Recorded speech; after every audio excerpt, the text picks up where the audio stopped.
I still remember the exact weight of silence in the room when I first spoke those words to him. "The ledger is wrong," I whispered, and the Duke of Hartwell laughed as though I had told him the sky was falling. That laugh haunts me still, not because it was cruel, though it was, but because I can trace the entire arc of my life from that single moment.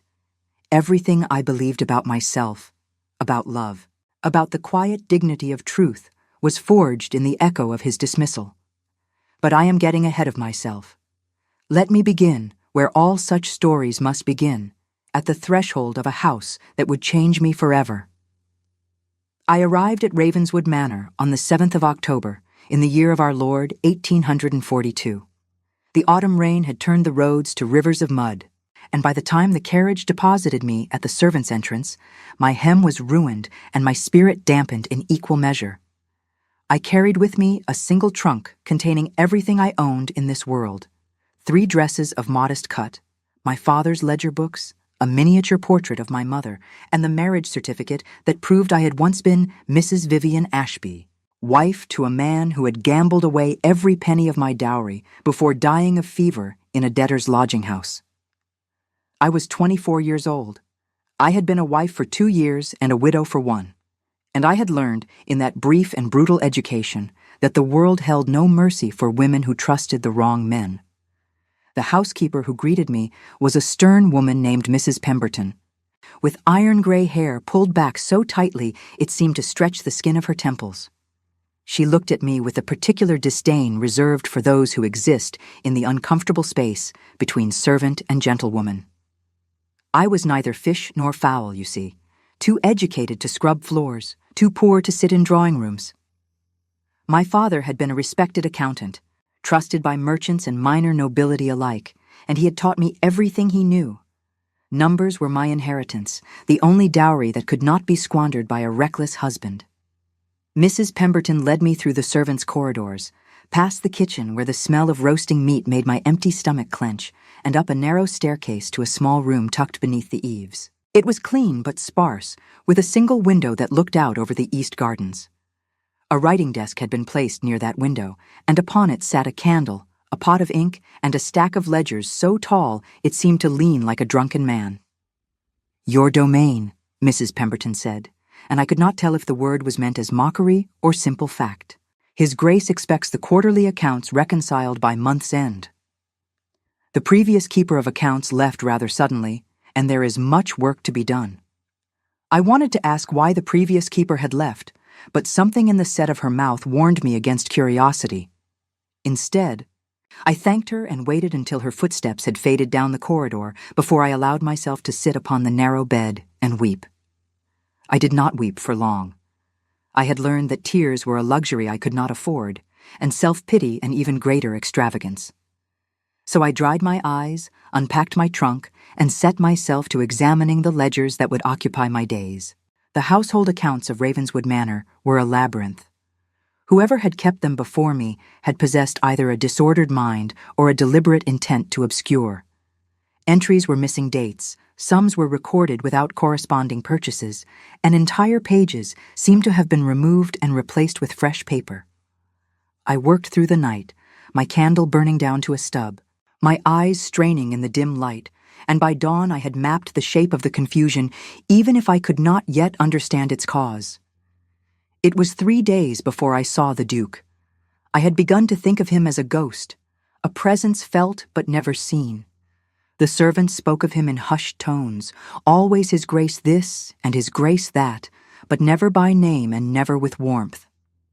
I learned that he was 32 years old, that he had inherited the title 5 years prior upon the death of his father, and that he had never married despite the persistent efforts of every ambitious mother in the county. I learned that he spent most of his time in the East Wing, which was forbidden to all but his valet and his elderly aunt, the Dowager Lady Hartwell.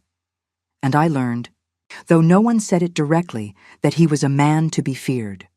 On the 4th morning of my employment, I received a summons to the study. The study of the Duke of Hartwell was a room designed to intimidate. Dark wood paneling absorbed the weak autumn light, and heavy velvet curtains the color of dried blood-framed windows that looked out over grounds shrouded in mist. A fire burned in the massive hearth, but it did little to warm the air, which seemed to carry a permanent chill.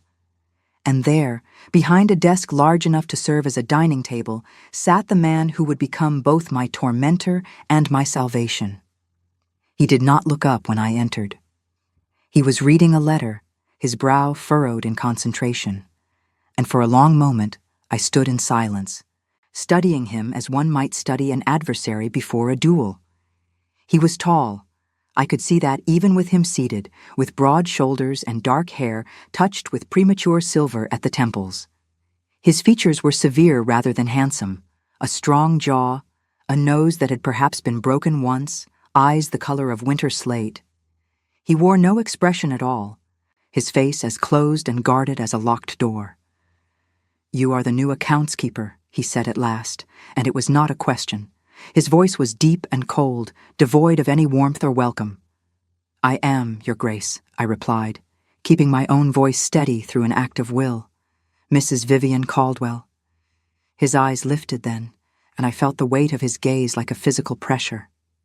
He looked at me the way one might look at an insect that had crawled across one's breakfast plate, with distaste barely concealed beneath a veneer of aristocratic boredom. "Caldwell," he repeated. "I was told you were a widow, that your name was Ashby." "It was," I said. "I have chosen to reclaim my maiden name." Something flickered in his eyes, too quick to name. "Ah," he said, "one of those marriages, then." I felt heat rise to my cheeks, but I refused to look away. "My marriage is not a matter for discussion, Your Grace. I am here to manage your accounts, nothing more." For a moment I thought he might dismiss me on the spot. No one spoke to the Duke of Hartwell in such a manner, I would learn later. No one dared. But instead of anger, I saw something else cross his face. Something that might have been surprise or perhaps the faintest glimmer of respect. "Very well, Mrs. Caldwell," he said. "Manage my accounts then. I expect a full report by the end of the month. Do not disappoint me." It was a dismissal, clear and cold, and I should have taken it. I should have curtsied and retreated to my little room beneath the eaves and lost myself in the safe world of numbers and columns. But something made me pause at the door, some instinct that would prove to be either my salvation or my ruin. "Your Grace," I said, turning back to face him. "The ledgers are in considerable disarray. It will take time to understand what has been recorded and what has been omitted. But I should tell you now that there appear to be discrepancies." His expression did not change, but I saw his hand tighten almost imperceptibly around the letter he still held. "Discrepancies," he repeated. "Yes, Your Grace, sums that do not reconcile. Entries that seem to reference purchases or payments for which there is no corresponding documentation. I cannot yet say whether this is mere carelessness or something more deliberate, but I thought you should know." The silence that followed was the longest of my life. The Duke studied me with those cold gray eyes, and I could not read what lay behind them. Then, slowly, his lips curved into something that was not quite a smile. "Mrs. Caldwell," he said, his voice soft and dangerous. "I have employed a dozen accountants in the past 5 years. Each one has assured me that my accounts are in perfect order. Are you suggesting that you, a woman barely out of mourning clothes, have discovered something that all those learned men missed?" "I am suggesting nothing." "Your Grace," I replied, though my heart was pounding so hard I was certain he could hear it. "I am merely reporting what I have observed. The ledger is wrong.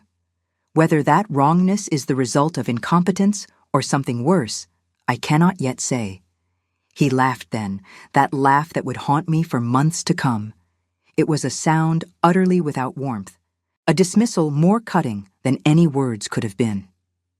"You are either very brave or very foolish, Mrs. Caldwell," he said. "I suspect the latter. Return to your ledgers and your columns. When you have learned enough to understand how truly ignorant you are, we may speak again." I left his study with my cheeks burning and my hands trembling at my sides. But beneath the humiliation, beneath the anger, there was something else, a cold, clear certainty that I was right. The ledger was wrong. I knew it as surely as I knew my own name. And I would prove it, not for him, not for his approval or his respect, but for my own dignity, for the memory of my father, who had taught me that numbers never lied, and for the woman I was determined to become, a woman who would never again be dismissed or diminished by a man who thought himself her better.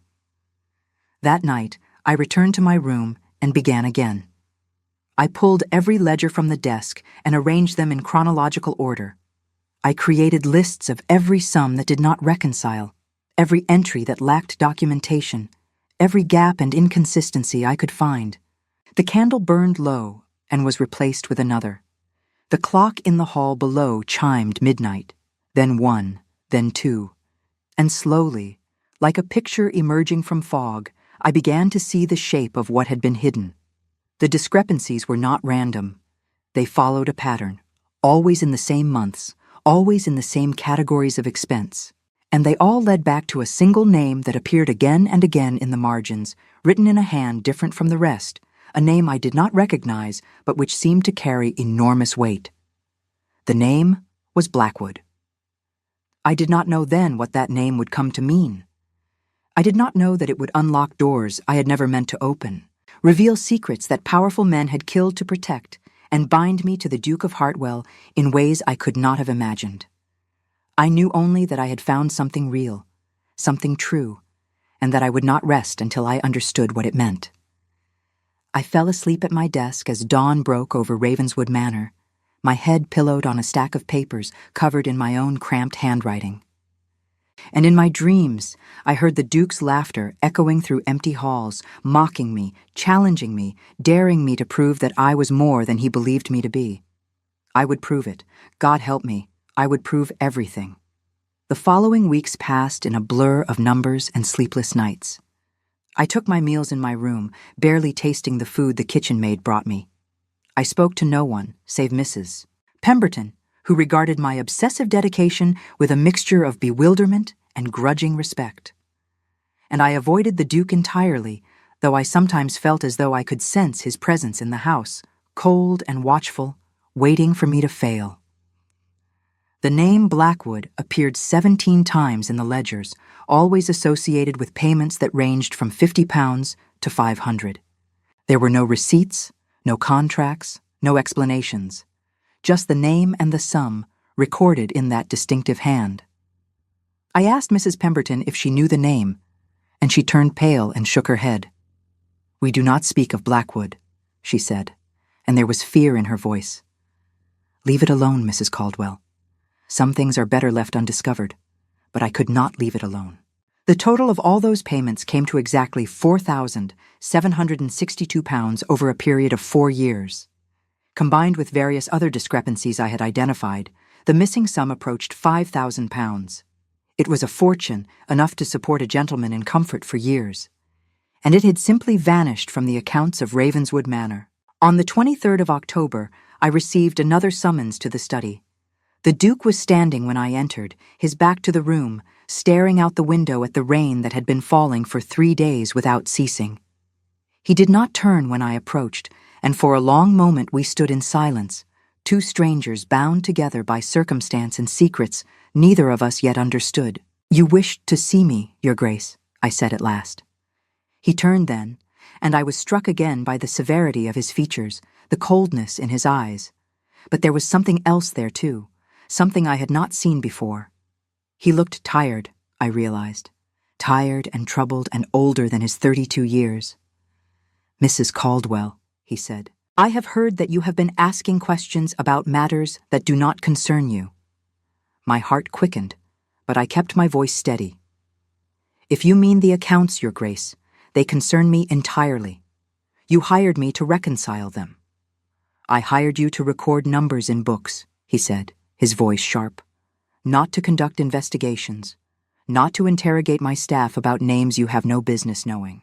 I felt my temper rise, that dangerous temper my mother had always warned me would be my downfall. "Your Grace," I said, and I heard the edge in my own voice, "you asked me to explain the discrepancies in your accounts. I have found those discrepancies. £5,000, give or take, has been diverted from your estate over the past 4 years. The payments are all linked to a name, Blackwood, that no one in this house will discuss. If you wish me to ignore this and simply make the numbers balance, I can do so. But I thought you were a man who valued truth over convenience." The silence that followed was terrible. I had gone too far. I knew it even as the words left my lips. The Duke of Hartwell was not a man to be challenged, least of all by a penniless widow with nothing to recommend her but a head for numbers and a tongue too quick for wisdom. But when he spoke, his voice was not angry. It was something else entirely, something raw and pained that I would not understand until much later. £5,000, he repeated softly. "You are certain of this?" "I am certain of the numbers," I said. "What they mean, I cannot say." He turned back to the window, and I saw his hands clench at his sides. For a long moment he said nothing, and when he finally spoke, his voice was barely above a whisper. "Blackwood is not a what, Mrs. Caldwell. Blackwood is a who. And the money—" He paused, and I saw his shoulders tighten as though bracing for a blow. "The money was not stolen. It was paid. A debt I owe and can never fully discharge. A debt measured not in pounds but in blood." I did not understand then. How could I? I was still an outsider, still ignorant of the secrets that haunted this house and the man who ruled it. But I heard the pain in his voice, and I felt something shift between us, some invisible barrier weakening ever so slightly. "Your Grace," I began. But he raised a hand to silence me. "Enough for tonight," he said. "You have found what you were looking for, Mrs. Caldwell. I hope you are prepared for where it leads." He dismissed me then, and I returned to my room with my mind spinning and my heart troubled. I did not sleep that night either. I sat at my window and watched the rain fall over the gardens of Ravenswood Manor, and I wondered what debt could be measured in blood, and what secrets the Duke of Hartwell was hiding behind those cold gray eyes. I would learn soon enough, and when I did, everything I thought I knew about him, about this house, about the nature of guilt and redemption and love itself, would be shattered beyond repair. The name Blackwood became my obsession. It followed me through the corridors of Ravenswood Manor like a ghost, whispered in the rustle of curtains, echoed in the creak of floorboards beneath my feet. A debt measured in blood, the Duke had said, and those words wound themselves around my thoughts until I could think of little else. I should have left it alone. Mrs. Pemberton had warned me, and the Duke himself had made it clear that I was treading on dangerous ground. But I was not built for ignorance. My father had raised me to believe that truth was sacred, that understanding was the highest form of courage. And so, against all wisdom, I continued to search. The answer came, as answers often do, from an unexpected source. Her name was Nell, and she was the youngest of the kitchen maids, a girl of perhaps 16 with copper hair and a spray of freckles across her nose. I had noticed her watching me during my rare appearances in the servants' hall, her eyes curious and unafraid in a way that the older servants' eyes were not. One evening, as I sat alone in the small parlor that had been designated for my use, she appeared at the door with a tray of tea and a nervous smile. "Begging your pardon, Mrs. Caldwell," she said, her voice barely above a whisper, "but I heard you've been asking about Blackwood." I set down my pen and studied her face. She was trembling slightly, though whether from cold or fear I could not say. "What do you know about it, Nell?" She glanced over her shoulder, as though expecting someone to materialize from the shadows. "Not much, Mom. Only what my gran told me before she passed. She worked here, you see, 30 years ago. Back when the old Duke was master. I felt my pulse quicken." "Go on," I said, keeping my voice gentle so as not to frighten her. Nell stepped into the room and closed the door behind her. "Blackwood was a village," she said. "A small place, maybe 20 families on the northern edge of the estate. The old Duke, he owned all the land, and the people there paid rent to live and farm. But something happened. Gran never said exactly what, only that there was a fire one winter, and most of the village burned. People died, Mom, whole families, and afterward the old Duke had the ruins torn down and the land cleared. He never let anyone speak of it again. A fire." My mind raced through the implications. When did this happen? Near 20 years ago, Mom. I was not born yet, nor was His Grace much more than a boy. But Gran said he was there that night. She said he saw things no child should see. I sat in silence for a long moment, absorbing this revelation. A village destroyed by fire, people dead. The current Duke, then merely a child, witness to the tragedy. And payments made for years afterward, secret payments recorded in ledgers that were deliberately obscured. A debt measured in blood. Nell, I said at last, do you know if anyone from Blackwood survived? She shook her head. I do not know, Mom. Gran never said. But she always got a strange look when she spoke of it, like she was afraid even the memory might bring bad luck. She pressed her lips together and looked at the floor. I should not have told you any of this. Mrs. Pemberton would have my position if she knew. I will not speak of it, I promised. And Nell, thank you. You have been braver than you know. She gave me a quick, uncertain smile and slipped away with her empty tray, leaving me alone with my thoughts and the guttering candle. A village called Blackwood, a fire, deaths, and a secret that had haunted this house for 2 decades.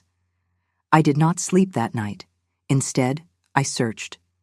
The Duke's library was forbidden to the household staff, but I had learned early in my tenure that the servants' corridors connected to nearly every room in the manor through hidden doors designed for discretion. I waited until the clock struck 2, until even the most dedicated footman had retired, and then I made my way through the narrow passages that ran behind the walls. The library was vast and dark, illuminated only by the dying embers in the hearth and the pale moonlight that filtered through tall windows. I moved carefully among the shelves, searching for anything that might shed light on the tragedy Nell had described. Estate records, perhaps, or correspondence from that time. Anything that might explain why a duke would pay thousands of pounds over decades to commemorate a fire that everyone had been forbidden to mention. I found what I was looking for in a locked cabinet behind the desk. The lock was old, and I had learned to pick locks in the desperate months after my husband's death, when creditors came calling and I needed access to his papers to understand the full scope of his betrayal. Within minutes, the cabinet stood open before me, revealing a collection of documents bound in black ribbon. The first was a letter dated March 15th, 1823. It was addressed to the Duke of Hartwell, the current Duke's father, and it was written in a hand that trembled with emotion. Your Grace, the letter began. I write to you from the ruins of everything I have ever loved. My wife is dead. My children are dead. My neighbors, my friends, all dead. And for what? For the crime of asking for mercy. For the sin of begging you to reduce our rents during a season when the harvest failed, and we had nothing to give. I read on, my hands shaking, my breath coming short. You sent your men with torches, the letter continued. You burned us out like vermin, and when we fled into the snow, your men drove us back with dogs and whips. I watched my daughter burn, Your Grace. She was 7 years old. Her name was Mary, and she burned because you wanted to teach us a lesson about obedience. There was more. Pages and pages of grief and rage and accusation.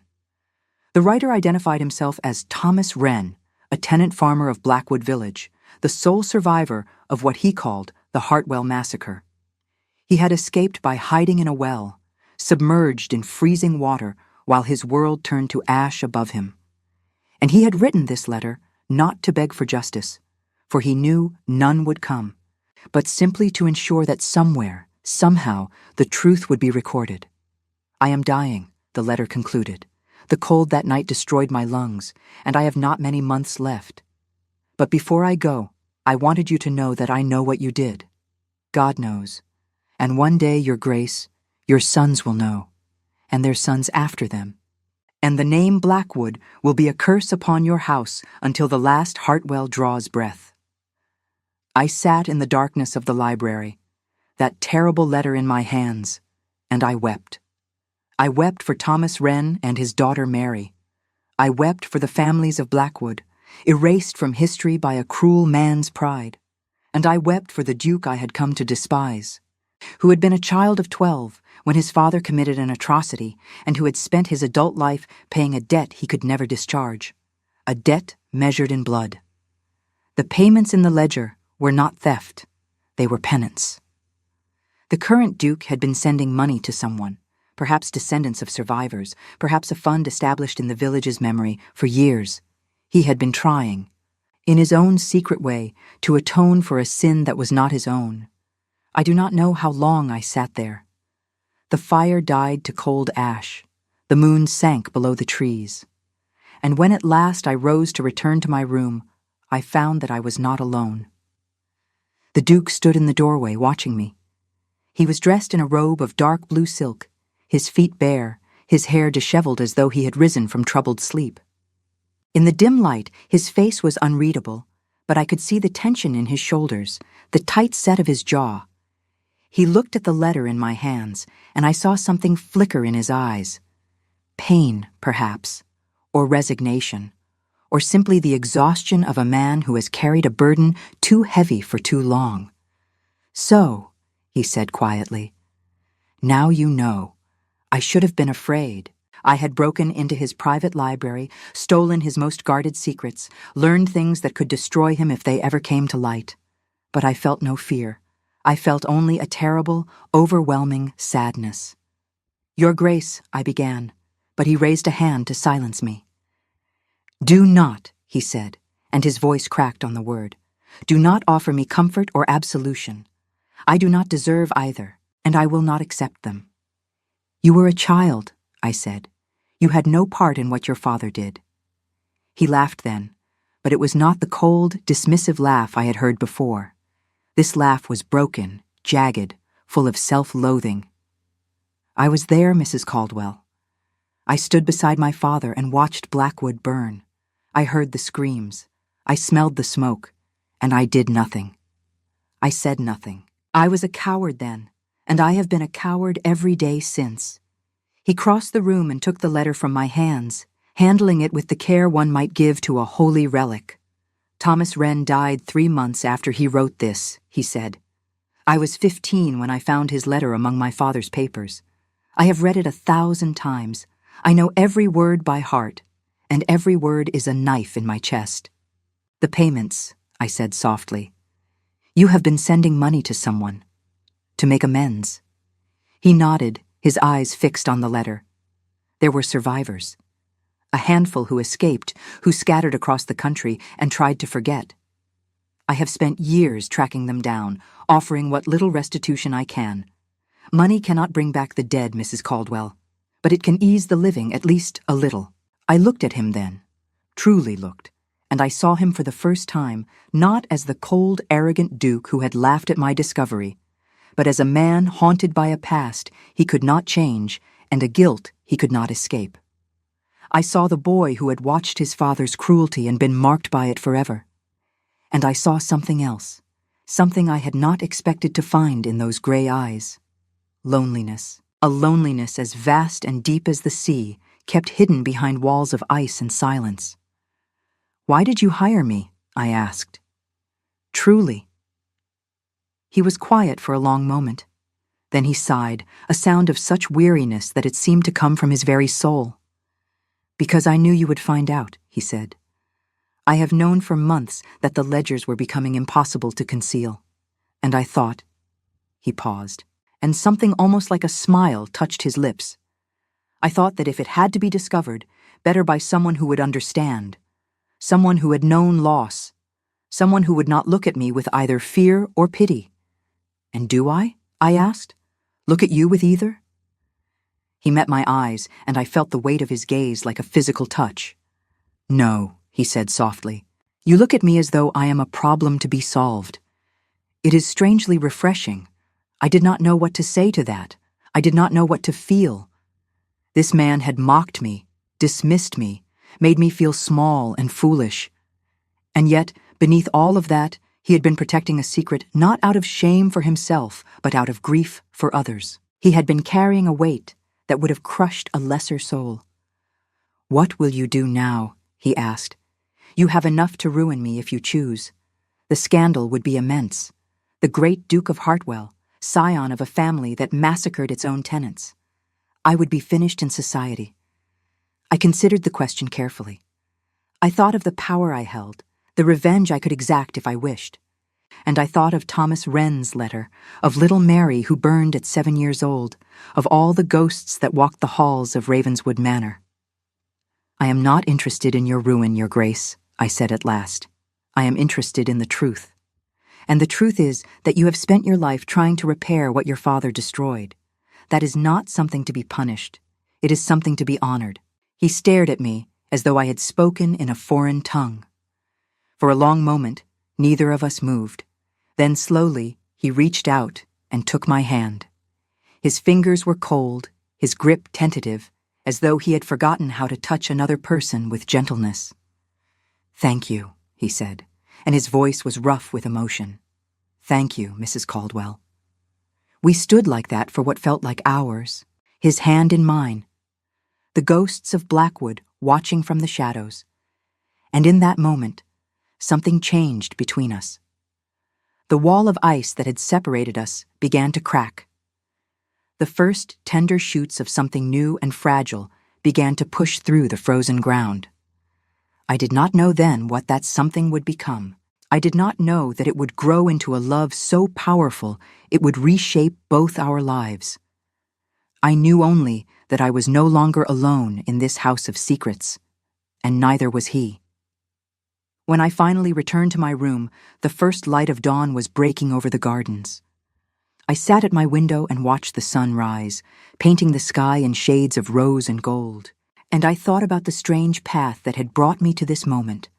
A penniless widow, a forbidden library, a duke haunted by his father's sins, and beneath it all, threading through every twist and turn, the name that would bind us together. Blackwood.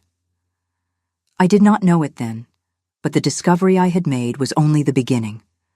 There were more secrets hidden in the walls of Ravenswood Manor, more ghosts waiting to be released, and the greatest revelation of all was yet to come, a truth that would shatter everything I believed about the Duke, about myself, and about the nature of love and redemption.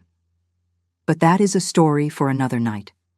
For now, let me simply say that I went to sleep that morning with the Duke's hand still warm in my memory, and when I dreamed, it was not of fire and ashes, but of something far more dangerous. It was of hope. The days that followed our midnight encounter in the library were strange and tentative, like the first fragile moments of spring after a brutal winter. The Duke and I did not speak of what had passed between us. We did not speak much at all, in truth. But something had shifted in the air of Ravenswood Manor, something that even the servants seemed to sense, though they could not name it. I continued my work on the ledgers, but now I understood the patterns I had once found so baffling. The payments to Blackwood survivors, carefully disguised as estate expenses. The missing documentation, destroyed to protect the identities of those who received the funds. The deliberate confusion, designed to hide an act of mercy from those who might condemn it. I reconciled what could be reconciled and left the rest intact, honoring the Duke's secret even as I organized the evidence of it. He came to my small parlor one afternoon, a week after that fateful night. I was bent over my desk, my pen scratching figures into a fresh ledger, and I did not hear him enter until he spoke my name. "Mrs. Caldwell." I looked up, startled, and found him standing just inside the doorway. He was dressed for riding, tall boots and a coat of deep green that brought out the silver in his hair. In the daylight, he looked less haunted than he had in the library, though the shadows still lingered in his eyes. "Your Grace," I said, rising from my chair. "Is something wrong?" He shook his head. "No, I merely wish to see how your work progresses." It was a flimsy excuse, and we both knew it. He could have summoned me to his study if he wanted a report. He could have sent a footman with a note. Instead, he had come himself to this cramped room beneath the eaves where no Duke had ever set foot. "The accounts are nearly in order," I said carefully. "Another fortnight, perhaps, and I will have a complete picture of the estate's finances." He nodded, but he did not leave. He stood there, awkward and uncertain, a man who had clearly not spent much time making small talk with women who were not of his station. The silence stretched between us, and I found myself studying his face, searching for some clue to his thoughts. "Your Grace," I said at last. "Was there something else?" He hesitated. Then, with visible effort, he spoke. "I wondered if you might like to see the gardens. They are at their finest in late autumn, before the frost takes hold. And you have been working so hard. A walk might do you good."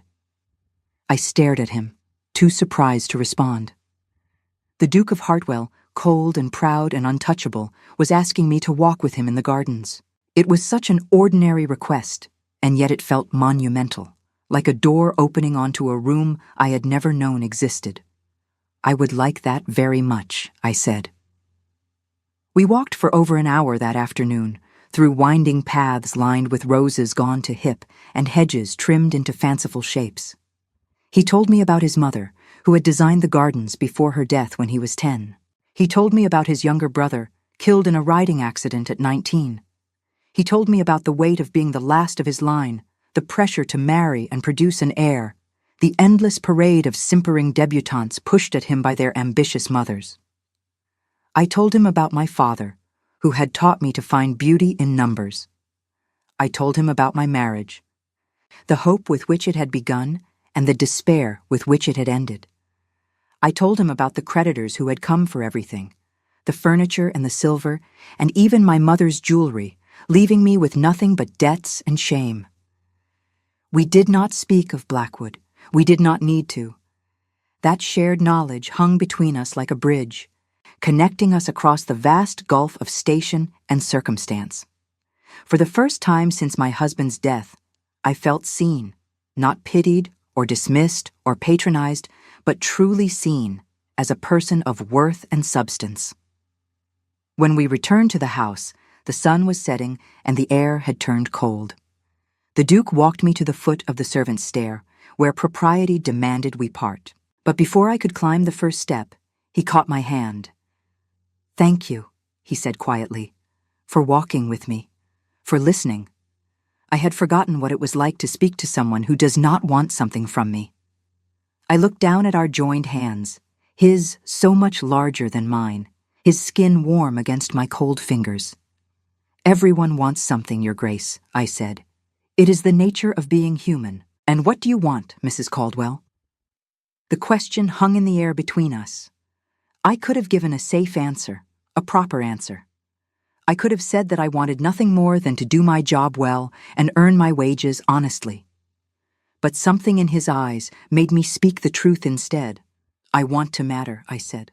"I want my life to have meant something more than a cautionary tale about foolish women who trust the wrong men.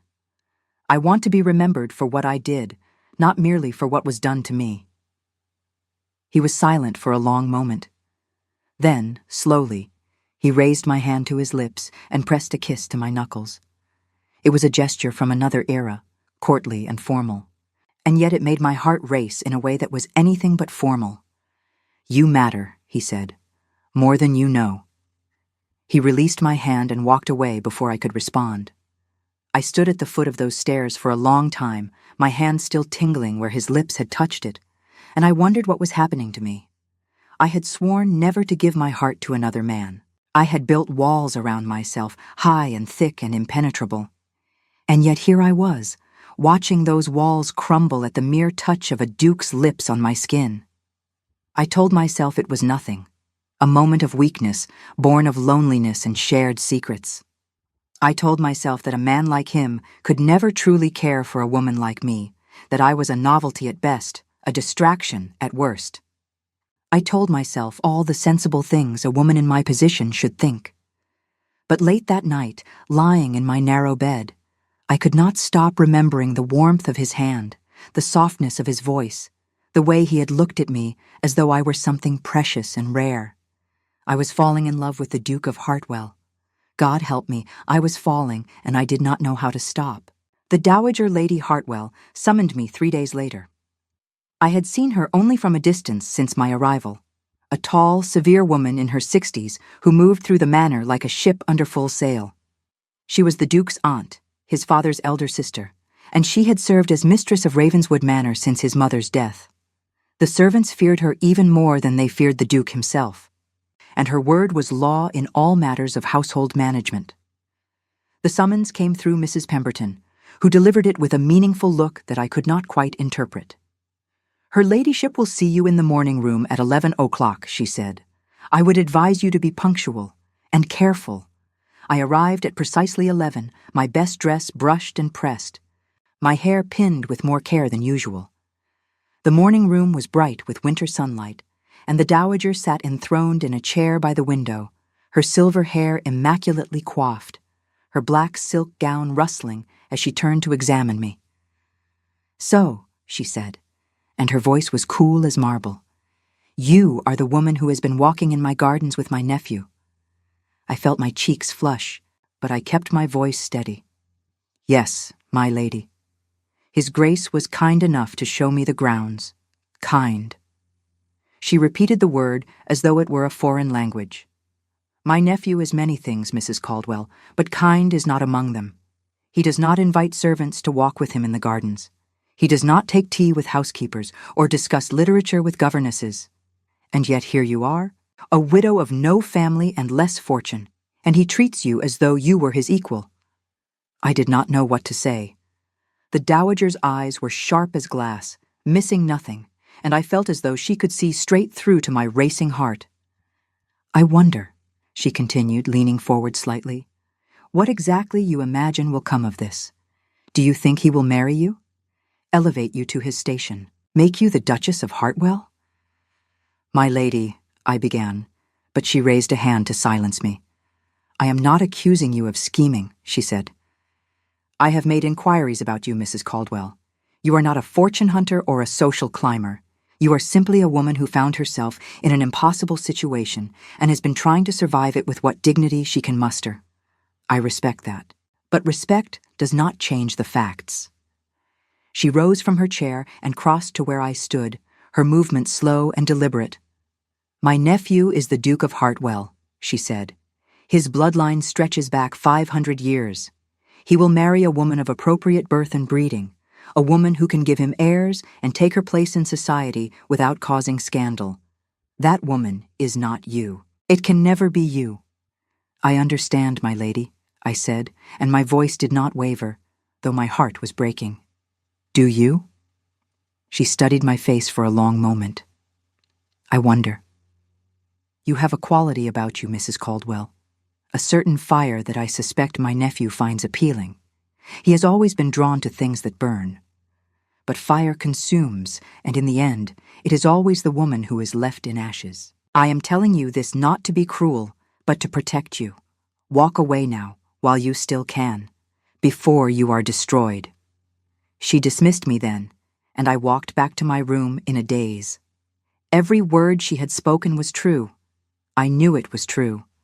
The Duke and I existed in different worlds, separated by a chasm that no amount of affection could bridge. To dream otherwise was folly of the most dangerous kind, and yet that afternoon, when he appeared at my door with another invitation to walk, I could not refuse him. And when his hand found mine as we wandered through the bare winter garden, I did not pull away. And when he stopped beneath a skeletal oak tree and looked at me with eyes full of something I dared not name, I let myself believe, just for a moment, that the dowager might be wrong. It was on that walk that he told me about the child. "Her name is Clara," he said, his voice soft with a tenderness I had never heard before. "She is 8 years old. She lives in the village with a family I trust, and I visit her when I can. She does not know who I am to her. She thinks I am merely a kind gentleman who takes an interest in her education." I felt the ground shift beneath my feet. "Your Grace," I said carefully, "are you telling me that you have a daughter?" He nodded, his jaw tight. "She was born out of wedlock. Her mother was a young woman from the village, a seamstress. I was 23 and stupid and selfish. I thought I loved her, but I was too much of a coward to defy my father and marry beneath my station. When she became pregnant, I arranged for her care, promised to provide for the child. And then she died in childbirth, and I was left with a daughter I could never acknowledge, and a guilt I could never escape. He turned away from me, his shoulders bowed as though beneath a great weight. My aunt does not know. No one knows, except the family who raises her and a solicitor who manages the trust I established for her care. If society were to learn of her existence, she would be branded a bastard, and I would be ruined. But she is my child, Mrs. Caldwell. My only child. And I love her more than I have ever loved anything in this world. I stood in silence, absorbing this revelation. Another secret, another burden. This man, who had seemed so cold and untouchable, was in truth a fortress built to protect the vulnerable, holding back a flood of grief and guilt and love that would drown him if he ever let it free. "Have you considered," I said slowly, acknowledging her, legitimizing her somehow? He laughed, but there was no humor in it. "And make her a target for every gossip and scandalmonger in England? Brand her forever as the Duke's bastard? No. She is better off as she is, loved and cared for, free from the burden of my name." "But she does not know her father," I said. "Does that not trouble you?" "It destroys me," he said simply. "Every day, every hour. But my destruction is a small price to pay for her happiness." I looked at him then, this man who had been painted as a villain in every drawing room in the county, and I saw him for what he truly was. A father who would sacrifice everything for his child. A son trying to atone for his father's sins. A man so afraid of causing harm that he had locked himself away from all human connection, preferring loneliness to the risk of hurting someone he loved. "Take me to see her," I said. He turned to stare at me, shock plain on his face. "What?" "Take me to see Clara," I repeated. "I want to meet her. I want to know this part of you that you have hidden from the world." For a long moment, he did not speak. I saw the war playing out behind his eyes, the fear battling with something else, something that looked almost like hope. And then, slowly, he nodded. "Tomorrow," he said. "I will take you tomorrow." That night, I lay awake and thought about what I had learned. A secret daughter, a dead mother, a love that could never be spoken aloud. The Duke of Hartwell was a man of layers, each one revealing new depths of pain and devotion. And I was falling deeper into him with every passing day, losing myself in his secrets, becoming entangled in his life in ways that could only end in heartbreak. The Dowager's warning echoed in my mind. Walk away now, while you still can. But it was already too late. I knew that with a certainty that terrified me. Whatever happened next, whatever pain awaited, I could not turn back. My heart had made its choice, and there was nothing to do but follow where it led. Tomorrow, I would meet his daughter. Tomorrow, I would step even further into his world. And tomorrow, I knew, everything would change. The village of Ashmore lay 3 miles from Ravenswood Manor, a quiet collection of stone cottages clustered around an ancient church. The Duke drove us himself in a modest gig, dressed not in his usual finery, but in simple country clothes that made him look almost ordinary, almost approachable. We stopped before a cottage at the edge of the village, whitewashed walls and a garden gone dormant for winter. A woman appeared at the door, middle-aged and kind-faced, and she greeted the Duke with the easy familiarity of long acquaintance. "She is in the parlor, Your Grace," the woman said. "She has been asking about you all morning." The Duke turned to me, and I saw nervousness in his eyes for the first time since I had known him. "Mrs. Caldwell," he said, "this is Mrs. Hewitt, who has raised Clara since she was an infant. Mrs. Hewitt, this is Mrs. Caldwell. She is a friend." The word friend hung in the air between us, inadequate and strange. But Mrs.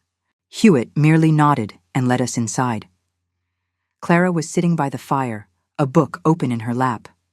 She was small for her age, with dark hair that curled around her face and gray eyes so like her father's that it made my heart ache. When she saw the Duke, her face lit up with a joy so pure it was almost painful to witness. "Mr. Edmund," she cried, for that was the name he used with her. "You came. You really came."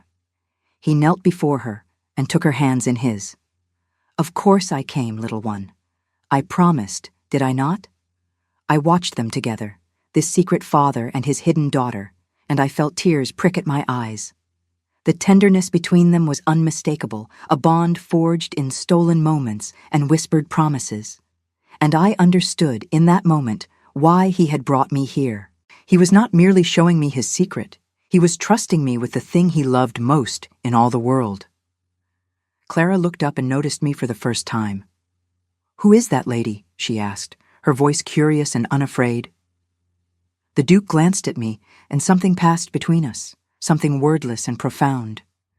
"This is Mrs. Caldwell," he said. "She is my friend, and I hope she will be your friend too." Clara studied me with those serious gray eyes, so much older than her 8 years. "Do you like books, Mrs. Caldwell?" "I do," I said, kneeling beside the Duke so that we were at her level. "What are you reading?" She showed me the book, a collection of fairy tales with beautiful illustrations. "I like the stories about princesses," she said, "but not the ones where they just wait to be rescued. I like the ones where they rescue themselves." The Duke laughed, a real laugh full of warmth and pride. "That is my Clara," he said, always the heroine of her own story. We spent the afternoon in that little cottage, the 3 of us together. We read stories and played games and ate the gingerbread that Mrs. Hewitt had baked. And when the light began to fade and it was time to leave, Clara hugged her father tightly and made him promise to return soon. "I like her," she whispered to him, glancing at me. "Will you bring her again?" "I will," he said. "I promise." The drive back to Ravenswood Manor was silent, but it was a different kind of silence than before. It was the silence of 2 people who have shared something precious, something that cannot be captured in words. When we reached the house and he helped me down from the gig, he held my hand for a long moment, his eyes searching my face. "Thank you," he said, "for seeing her, for seeing me." I could not speak. I could only nod, my heart too full for words. He raised my hand to his lips, as he had done before, but this time the kiss lingered, and when he looked at me again, I saw something in his eyes that took my breath away. It was love, unmistakable and undeniable. And I knew, with a certainty that both terrified and thrilled me, that he saw the same thing reflected in my own eyes. We stood there in the fading light, 2 people on the edge of something that could save them or destroy them. And though neither of us spoke the words aloud, we both knew that there was no turning back. The walls had fallen, the fortress had been breached, and whatever came next, we would face it together. The winter deepened around Ravenswood Manor, and with it, my entanglement with the Duke grew ever more complete. We walked together nearly every day now, bundled against the cold, our breath making clouds in the frigid air. We took tea in his study, surrounded by books and silence and the comfortable warmth of the fire. We spoke of everything and nothing, of philosophy and poetry and the small details of our days. And though we never touched beyond the press of his lips to my hand, though we never spoke the words that trembled always on the edge of speech, we both knew what was growing between us. I had never been happier, and I had never been more afraid. The Dowager watched us with eyes like a hawk, her disapproval radiating from every glance. She said nothing more to me directly, but I felt her judgment like a weight upon my shoulders, a constant reminder that what I was doing was foolish and dangerous and destined for ruin. I tried to convince myself that she was wrong, that love could conquer the barriers of station and circumstance. But late at night, alone in my narrow bed, I knew the truth. I was a widow with nothing. He was a duke with everything, and the world we lived in would never allow us to be together. It was on the 15th of December that everything began to unravel. I was in my parlor, working on the final pages of the reconciled accounts, when Mrs. Pemberton appeared at my door with a face as white as chalk. "Mrs. Caldwell," she said, and her voice trembled. "You must come at once. There is a gentleman in the entrance hall. He says he knows you. He says he is your brother-in-law." The word struck me like a physical blow. I had no brother-in-law. Not anymore. My husband had been an only child, and his parents had died years before I ever met him. But there was one man who might claim such a connection, one man whose existence I had tried desperately to forget. His name was Geoffrey Ashby. He was my late husband's cousin, the man who had inherited what little remained of the Ashby estate after the creditors had taken their share. And he was, without question, the most dangerous person I had ever known. I descended to the entrance hall on legs that felt like water. Geoffrey stood by the great fireplace, warming his hands, dressed in clothes that were just slightly too fine for a man of his modest means. He was handsome, in a cold, calculating way, with sharp features and pale blue eyes that had always reminded me of ice over deep water. When he saw me, he smiled, and that smile sent a chill down my spine. "Vivienne," he said, spreading his arms as though expecting an embrace. "Or should I say, Mrs. Caldwell? I understand you have reclaimed your maiden name. How delightfully unconventional." "Mr. Ashby," I said, keeping my voice steady through sheer force of will. "This is unexpected. Is it?" He raised an eyebrow. "I should think you would be expecting me, given the circumstances. A woman in your position, finding employment in such an illustrious household. Did you really think no one would notice?" I did not understand what he meant. Not then. I only knew that his presence here could mean nothing good, that whatever had brought him to Ravenswood Manor was calculated to cause me harm.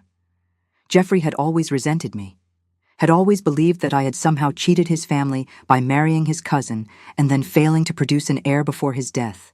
The fact that I had been left penniless and disgraced had not satisfied his spite. If anything, it had only sharpened it. "What do you want, Geoffrey?" He laughed, a sound without warmth. Straight to the point, as always. "Very well. I want what you have taken from me, Vivienne. I want what is rightfully mine." "I have taken nothing from you," I said. "You inherited everything. The house, the land, such money as remained. I was left with nothing." "Nothing except the skills your father taught you," he said. "Nothing except the ability to worm your way into the confidence of wealthy men. Tell me, does the Duke know about your past?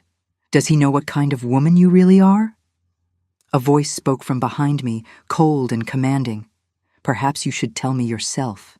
I turned to find the Duke standing at the foot of the grand staircase, his face expressionless, his gray eyes fixed on Geoffrey with an intensity that made even that brazen man falter. "Your Grace," Geoffrey said, recovering quickly and executing a bow that was just slightly too shallow to be respectful. "Forgive the intrusion. I am Geoffrey Ashby, cousin to Mrs. Caldwell's late husband. I came merely to pay my respects and to ensure that your Grace is aware of certain facts regarding your employee's history." The Duke descended the remaining stairs with deliberate slowness, each step measured and precise. "And what facts would those be, Mr. Ashby?" Geoffrey glanced at me, triumph gleaming in his pale eyes. "Only that Mrs. Caldwell was married to a man who died in disgrace, buried in debt and scandal. That she herself was implicated in his financial ruin, accused by creditors of hiding assets and falsifying records. That she fled London under a cloud of suspicion and has been running ever since." The words hit me like stones. They were lies, twisted versions of the truth designed to paint me in the worst possible light. I had hidden nothing, falsified nothing. I had been the one to discover my husband's debts, the one to face the creditors and answer their questions, the one to surrender everything I owned in a desperate attempt to salvage what honor I could. But Geoffrey did not care about truth. He cared only about destruction. "Is this true, Mrs. Caldwell?" the Duke asked, his voice carefully neutral. I forced myself to meet his eyes. "My husband died in debt," I said. "That is true. The creditors questioned me, as they questioned everyone connected to him. But I was cleared of any wrongdoing. I hid nothing. I stole nothing. Mr. Ashby knows this perfectly well." Geoffrey laughed again, cleared by creditors who could find no evidence, not by any court of law. And as for hiding nothing, he reached into his coat and produced a folded paper. "Perhaps your Grace would like to explain this." He handed the paper to the Duke, who unfolded it and read in silence. I watched his face, searching for any sign of what the document contained, but his expression remained impassive. Only his eyes changed, growing colder with each passing moment. "Where did you get this?" he asked at last. "Does it matter?" Geoffrey was practically gloating now. "The question is whether it is genuine, and I assure you, Your Grace, it is. I have had it authenticated by 2 separate experts. The signature is unmistakably Mrs. Caldwell's." The Duke looked at me, and for the first time I saw doubt in his eyes. "Mrs. Caldwell, do you recognize this document?" He handed it to me, and I felt the room spin as I read. It was a letter, dated 3 months before my husband's death, addressed to a moneylender in London. It promised payment of £500 in exchange for a loan to be used for personal expenses. And at the bottom, in handwriting that looked almost exactly like mine, was my signature. "This is a forgery," I said, but my voice sounded weak even to my own ears. "I never wrote this letter. I never signed this document. Someone has copied my hand." "How convenient," Geoffrey said. "A forgery that just happens to appear at the precise moment when you have secured a position of trust in one of the wealthiest households in England. Tell me, Mrs. Caldwell, how much have you stolen from the Duke? How much have you hidden in your accounts?" "I have stolen nothing," I cried. "Your Grace, you must believe me. This document is false. I would never. I could never." The Duke raised a hand, silencing me. "Mr. Ashby," he said, his voice dangerously quiet, "you have made serious accusations against a member of my household. I trust you have proof beyond this single letter." Geoffrey spread his hands. "I have the letter, Your Grace, and I have the testimony of creditors who always suspected that Mrs. Caldwell knew more than she admitted about her husband's finances. If you require more, I am certain it can be arranged." The threat was unmistakable. Geoffrey would manufacture whatever evidence he needed to destroy me. He had clearly spent months planning this, tracking me down, preparing his lies. And now he had me cornered, with no way to prove my innocence against accusations that were impossible to disprove. The Duke studied Geoffrey for a long moment. Then he turned to me, and his face was unreadable. "Mrs. Caldwell," he said, "please return to your rooms. I will speak with Mr. Ashby privately." "Your Grace?" I began, but he shook his head. "Go," he said, "now." I had no choice but to obey. I climbed the stairs with leaden feet, feeling Geoffrey's triumphant gaze boring into my back. When I reached my room, I closed the door and collapsed against it, my whole body shaking with fear and fury. I did not know what Geoffrey wanted. Money, perhaps, or simply the satisfaction of destroying me. But I knew that if the Duke believed his lies, everything I had built here would be lost. My position, my reputation, whatever fragile hope of happiness I had begun to nurture, all of it would crumble to dust. I spent the next hours in agony, pacing my small room, unable to eat or rest or think clearly. The light faded outside my window. The house grew quiet, and still no word came from below. It was nearly midnight when the knock finally sounded at my door. I opened it to find the Duke standing in the corridor, a candle in his hand, his face half in shadow. He looked exhausted, the lines around his eyes deeper than I had ever seen them. "May I come in?" he asked. I stepped aside, and he entered, setting the candle on my writing desk. For a long moment, neither of us spoke. I could not bear to ask the question that trembled on my lips, and he seemed to be gathering his thoughts, choosing his words with care.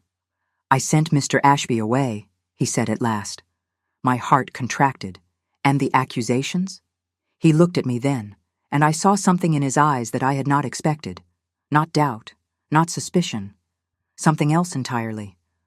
"I do not believe them," he said simply. The relief that flooded through me was so intense it made me dizzy. I reached out to steady myself against the desk, and he was there in an instant, his hand on my arm, his body close to mine. "I know what Geoffrey Ashby is," he continued. "I made inquiries while you were up here. He is a man of debts and grudges, known throughout London as a schemer and a liar. His accusations were designed to extort money from me in exchange for his silence. When I refused to pay, he threatened to spread his lies throughout society." I closed my eyes. "Then I am ruined." "No." His voice was fierce, and his grip on my arm tightened. "You are not ruined. I told him that if he spoke a single word against you, I would use every ounce of my influence to destroy him. I told him that you were under my protection and that anyone who harmed you would answer to me. He left an hour ago, and I do not believe he will trouble you again. I opened my eyes and found his face inches from mine. Your Grace, I whispered. Why would you do this for me? He did not answer with words. Instead, he cupped my face in his hands and kissed me. It was not a gentle kiss, not careful or tentative. It was the kiss of a man who had been holding himself back for weeks, who had finally reached the end of his restraint. I felt the desperation in it, the longing, the fierce possessive hunger that matched my own. And I kissed him back with everything I had, all the fear and hope and love that had been building inside me since the first moment I saw his face. When we finally broke apart, we were both breathing hard. He rested his forehead against mine, his eyes closed, his hands still framing my face. I love you, he said, and the words sounded as though they had been torn from somewhere deep inside him. I have loved you since the night you stood in my library and looked at me without fear. I have loved you through every walk in the garden, every conversation by the fire, every moment of every day since you came into my life. And I do not care what the world says, or what my aunt says, or what anyone says. I love you, Vivienne, and I will not lose you. I felt tears streaming down my cheeks. I love you too, I said. God help me. I love you more than I ever thought possible. He kissed me again, softer this time, and I let myself believe, just for that moment, that everything would be all right. That love could conquer all obstacles, that we could find a way to be together despite everything that stood between us. But even as I surrendered to his embrace, a small, cold voice whispered in the back of my mind. Geoffrey Ashby had been sent away, but he had not been defeated. The Dowager still watched from the shadows, waiting for her chance to strike, and the world we lived in did not forgive those who defied its rules. The battle was not over. It had only just begun, and the greatest test of our love was still to come. 3 days later, the Dowager made her move. I was summoned to the morning room once again, but this time the Duke was there as well. He stood by the window, his face pale and set, and I knew immediately that something terrible had happened. The Dowager sat in her usual chair, a letter in her hand, and a look of grim satisfaction on her face. I have written to Lady Pembroke, she announced without preamble. She is an old friend and a woman of impeccable connections. She has agreed to sponsor Miss Catherine Fairfax for the season, with the understanding that my nephew will pay her particular attention. I felt the blood drain from my face. Miss Catherine Fairfax was the daughter of an earl, young and beautiful, and everything that I was not.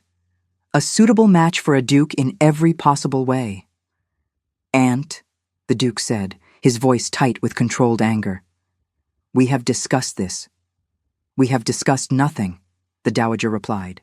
You have refused to listen to reason, and I have been forced to take matters into my own hands. This infatuation with Mrs. Caldwell is destroying you. It is destroying this family, and I will not stand by and watch everything I have worked for be thrown away on a penniless widow who is not fit to polish your boots. Vivienne is worth 10 of any woman you might parade before me, the Duke said. I will not marry Catherine Fairfax or anyone else you choose. The Dowager's eyes glittered dangerously. Then you leave me no choice. I have also written to the trustees of the estate. I have informed them of your intention to bring scandal upon the family name, and I have petitioned them to review your fitness to manage the Hartwell fortune. The silence that followed was deafening. The Duke went very still, his face draining of what little color remained. You would not dare, he said. I would dare anything to protect this family, she replied. You may be the Duke, but I am the keeper of our legacy, and I will not see it destroyed by your foolish passion for an unsuitable woman. She rose from her chair and swept toward the door, pausing only to deliver one final blow. You have 1 month, she said. Marry Miss Fairfax or face the consequences. The choice is yours. She left us alone in the ringing silence of the morning room. I stood frozen, unable to move or speak. My heart shattered into 1,000 pieces. The Duke crossed the room and took my hands in his. His grip was fierce, almost painful, but I welcomed the pain. It reminded me that this was real, that I was not dreaming. "I will not marry her," he said. "I do not care what my aunt threatens. I will not give you up." But I looked into his eyes, and I saw the truth that he was trying to hide. The trustees had power over his fortune. If they deemed him unfit, they could strip him of everything: the estate, the title, even Clara's trust fund. Everything he had worked to protect would be lost. Because of me. "You must," I said, and each word was a knife in my own heart. "You must marry her." "No." "Think of Clara," I said. "Think of what will happen to her if you lose everything. Think of Blackwood, of the people you are trying to help. You cannot sacrifice all of that for me."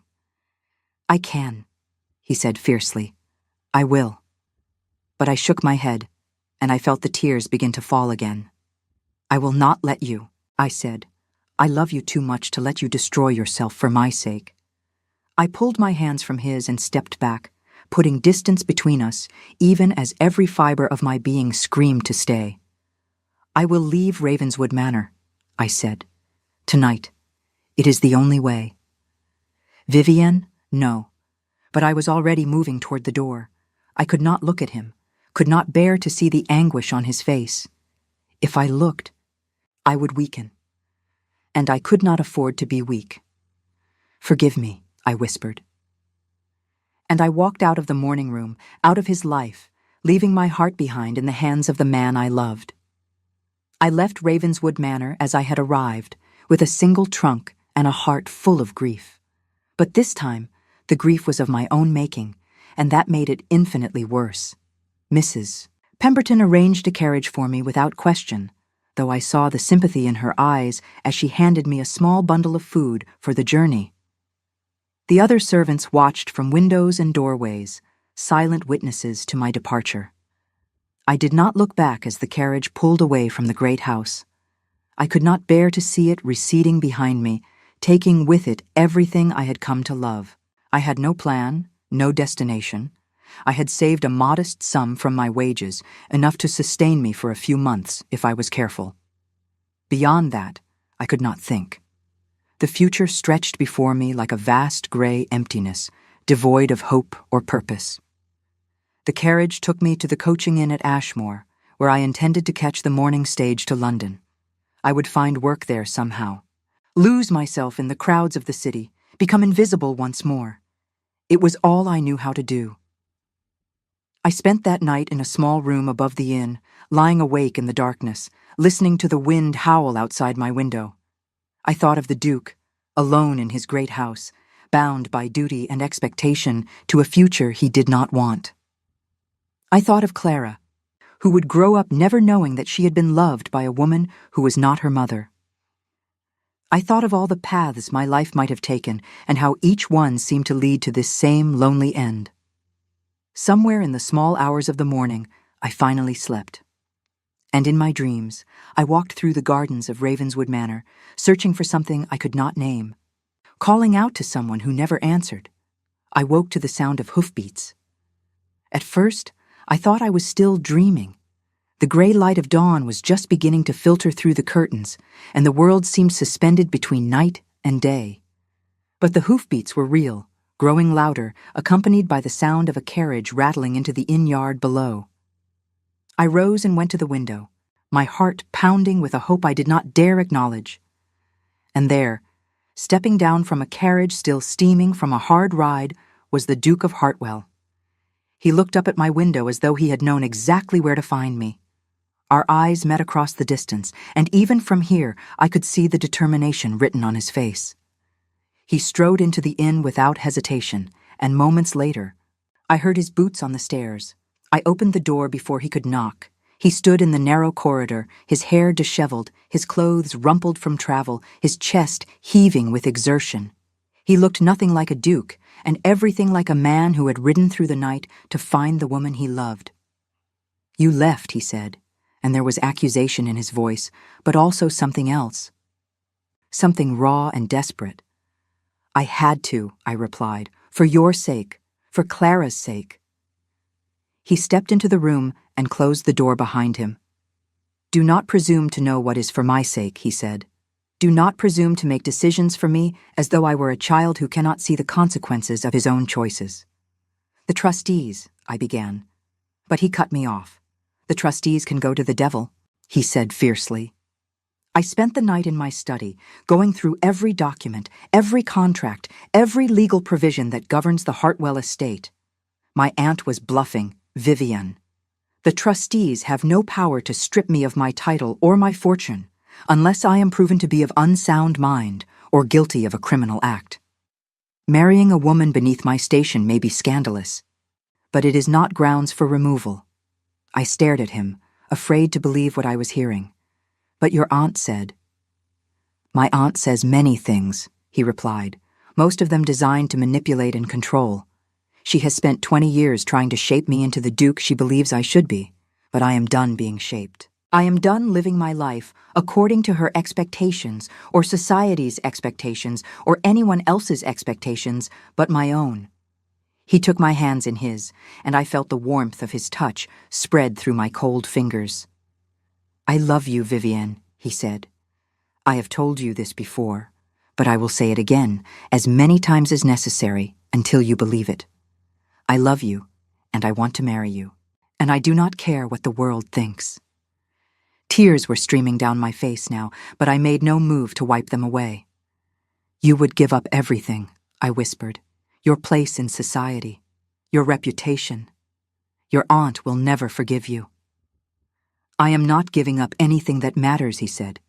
Society is a collection of hypocrites and gossips. My reputation is built on my father's atrocities. And my aunt, he paused, and a strange expression crossed his face. My aunt may surprise you yet. What do you mean? He reached into his coat and withdrew a letter. This was waiting for me when I returned to the house last night, he said. I think you should read it. I took the letter with trembling hands and unfolded it. The handwriting was elegant and precise, unmistakably feminine. My dear nephew, the letter began. I have spent the night in contemplation, and I find that I must write to you before my courage fails me. What I did today was wrong. I knew it was wrong even as I did it, but I was afraid. Afraid of change, afraid of scandal, afraid of losing the only family I have left. These fears have made me cruel, and for that, I am deeply sorry. I looked up at the Duke, my eyes wide. He nodded for me to continue. I have watched you these past weeks with Mrs. Caldwell, the letter went on. I have seen the way you look at her, the way you smile when she enters a room, the way the weight seems to lift from your shoulders when you are in her company. I have not seen you happy, truly happy, since you were a boy. And I realized, as I sat alone in my room tonight, that my opposition to this match has nothing to do with protecting the family and everything to do with my own selfish desire to maintain control. Mrs. Caldwell is not the wife I would have chosen for you. She is not wealthy or titled or connected. But she is intelligent and brave and honest, and she loves you in a way that no debutante hunting for a title ever could. She challenged you when others cowered. She uncovered our darkest secrets and chose to stay. She is, in short, exactly the kind of woman this family needs. I withdraw my objections. Marry her if she will still have you after the way I have treated her. And tell her, please, that I am sorry. I hope that in time she may come to forgive an old woman who was too proud to admit she was wrong. The letter was signed simply, Your Aunt, Helena. I could not speak. I could only stand there, the letter clutched in my hands, tears falling freely onto the paper. She came to me just before dawn, the Duke said quietly. She had been up all night, writing and rewriting that letter. She told me that she had been wrong, that she had let fear and pride blind her to what truly mattered, and she told me to find you before it was too late. I looked up at him, and through my tears I saw him smiling. It was a real smile, warm and open and full of hope, and it transformed his face from severe to beautiful. Marry me, he said, not because it is convenient or advantageous or expected. Marry me because I love you, and because I cannot imagine spending another day of my life without you by my side. I thought of all the reasons I should refuse, the scandal that would follow us, the whispers and pointed fingers, the long, difficult road of building a life together against the currents of society. I thought of all of it, and I found that none of it mattered. Yes, I said. Yes, I will marry you. He kissed me then, right there in that modest room above a country inn, with the dawn light streaming through the window and the sound of the waking world rising around us. And in that kiss, I felt all the walls I had built around my heart finally crumble to dust. We were married 3 weeks later in the small chapel at Ravenswood Manor. It was not the grand society wedding that a duke might have been expected to have. There were no hundreds of guests, no elaborate decorations, no weeks of celebration. There was only family, such as it was, and a few trusted servants who had become like family over the months I had spent in the house. The dowager was there, seated in the front pew, her face composed and unreadable. She had kept her word, withdrawing her objections and accepting my presence in the household with a dignity that I could not help but admire. We were not yet friends, she and I, but we had reached an understanding. She respected my strength, and I respected hers. It was enough, for now. Perhaps in time, it would become something more. Clara was there too. The Duke had made his decision the day after our engagement. He would acknowledge her publicly, consequences be damned. He had hidden her for 8 years out of fear and shame, and he would hide her no longer.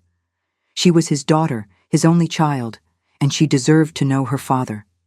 The announcement had caused exactly the scandal we had anticipated. The newspapers had feasted on it for weeks, speculating and moralizing and condemning. Society matrons had clutched their pearls and declared the Duke ruined beyond redemption. Invitations had been withdrawn, alliances severed, doors closed. And the Duke had not cared, not one bit. Clara stood beside us at the altar, her small hand clasped in her father's, her gray eyes shining with a joy that made my heart ache. She had accepted me without hesitation, this child who had never known a mother's love. "I am glad you are going to be my new mama," she had said on the day we met again after the engagement. "Papa smiles so much more when you are here." I had wept then, and I wept again now, as the vicar spoke the words that would bind us together forever.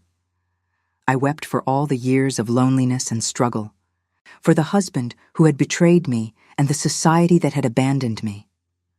I wept for the woman I had been when I first arrived at Ravenswood Manor, broken and desperate and convinced that happiness was something that happened to other people. And I wept for joy, because against all odds, I had found my way home.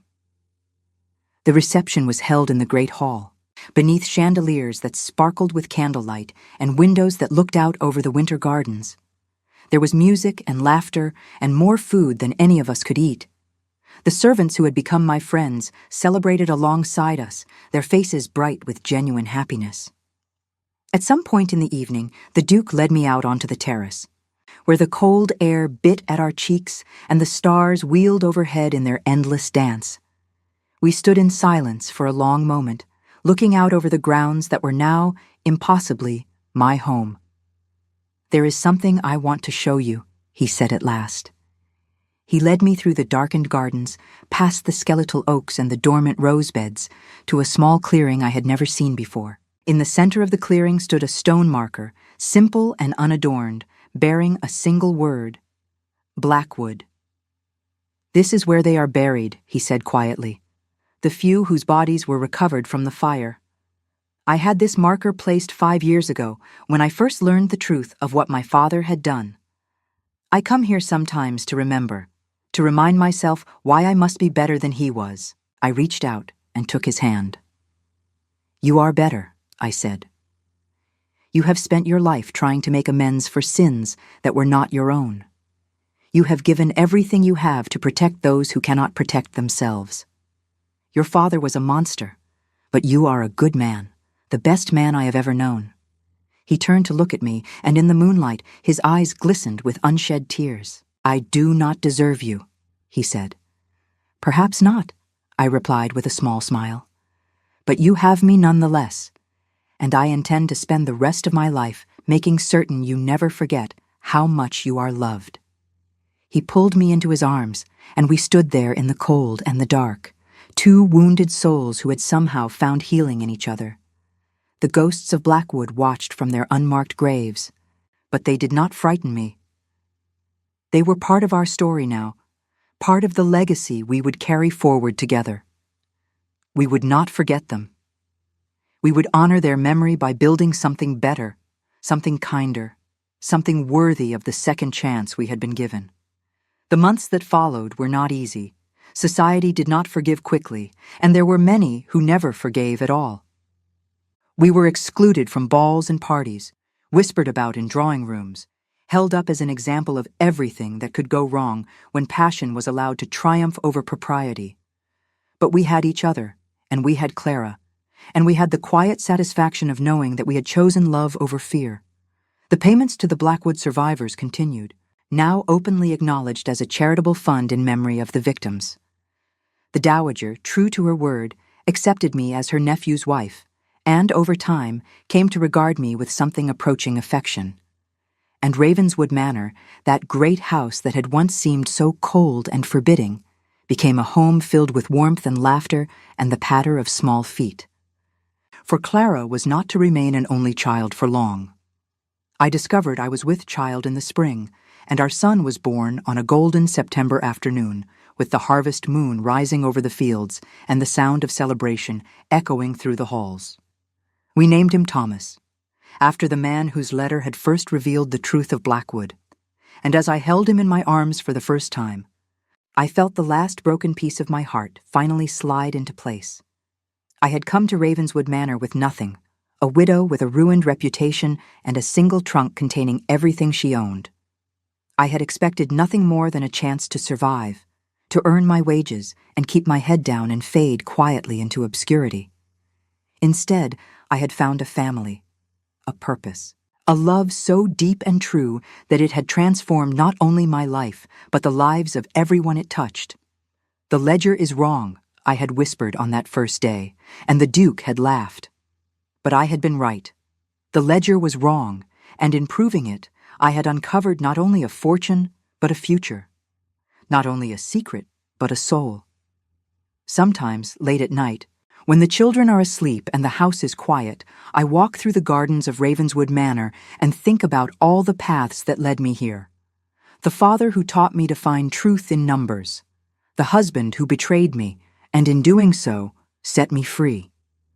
The Duke who looked at me with cold eyes and a colder heart until I showed him that beneath the ice there was still something worth saving. I think about Blackwood, and the lives that were lost there, and the debt that can never be fully repaid. I think about Clara, growing tall and strong, learning to be the heroine of her own story. I think about Thomas in his cradle, and the world he will inherit, and the man I hope he will become. And I think about love, that most mysterious and powerful of forces, which can turn strangers into family and enemies into friends and broken hearts into whole ones. The ledger of my life was wrong for so many years. The numbers did not balance. The columns did not align. There was always something missing, some crucial figure that I could not find, no matter how hard I searched. But now, at last, the ledger is right. The accounts are settled, the debts are paid, and the balance, against all odds and expectations, is love. This is the end of my story, though it is also in many ways the beginning. The beginning of a new chapter, a new life, a new legacy built on the ashes of the old. I do not know what the future holds, but I know that I will face it with my husband at my side and my children in my arms, and the memory of all those who came before lighting my way. I am Vivian Caldwell, once Ashby, now and forever Hartwell. I am a wife and a mother and a keeper of accounts. I am a woman who was broken and rebuilt herself, who was silenced and found her voice, who was dismissed and proved herself worthy. I am the Duchess of Hartwell, and I am finally, blessedly, irrevocably home.